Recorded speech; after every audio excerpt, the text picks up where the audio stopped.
सिंध हुकूमत सूबे में वफ़ाक़ी तरक़ियाती मनसूबनि जो कम बंद करण लाइ ख़त लिखी छॾियो। सिंध हुकूमत वफ़ाक़ी company Pakistan infrastructure development company खे ख़त लिखियो आहे त 26 सेप्टेम्बर ते वॾे वज़ीर मुराद शाह जी सदारत हेठि इजलास में PIDCL जे कमनि जो जाइज़ो वरितो वियो। शहरी मनसूबनि में PIDCL जी मुदाख़लत गैर क़ानूनी करार ॾिनी वई आहे। कराची ऐं हैदराबाद में तरक़ियाती मनसूबनि ते PIDCL खे इख्तियार न हूंदो।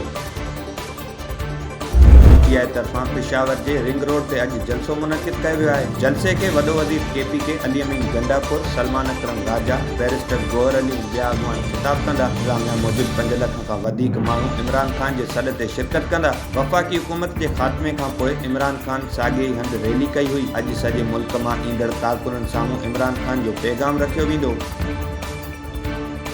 सिंध जे मुख़्तलिफ़ शहरनि में मुतालबनि जी मइता। सिंध हुकूमत जी पेंशन पॉलिसियुनि DRA अलाउंस न मिलण ख़िलाफ़ सिंध एम्प्लॉइज़ अलायंस जे सॾ ते मुख़्तलिफ़ खातनि जे मुलाज़िमनि आफ़िसनि जी तालाबंदी करे 5 ॾींहं बि एहतिजाजी मुज़ाहिरा कया। एहतिजाजी मुज़ाहिरा मोरो, सेठारजा, नौशेरो फेरोज़, टंडो आदम, कानपुर महर, जमाल शाह, गंबड़, दादू, गाज़ी अहमद, वगण, मिठी, सिजावल, डिगड़ी, टंडो मोहम्मद खान ऐं ॿियनि शहरनि में थिया। सौदापुर वेझो ॻोठ लाल मोहम्मद रवाई ते पुलिस चढ़ाई कंदे घर में पयल सामान खणी वई, जॾहिं त पुलिस तरफ़ां का बि गिरफ़्तारी न अमल में अची सघी। ॻोठाणनि मूजिबि 7 खां वधीक पुलिस मोबाइलुनि ते सवार पुलिस अहलकारनि चढ़ाई कंदे चौपायो माल बि थाणे ते खणी विया। पुलिस मूजिबि जवाबदारनि जी गिरफ़्तारी लाइ ॻोठ ते चढ़ाई कई, पर जवाबदार घर छॾे फरार थी विया।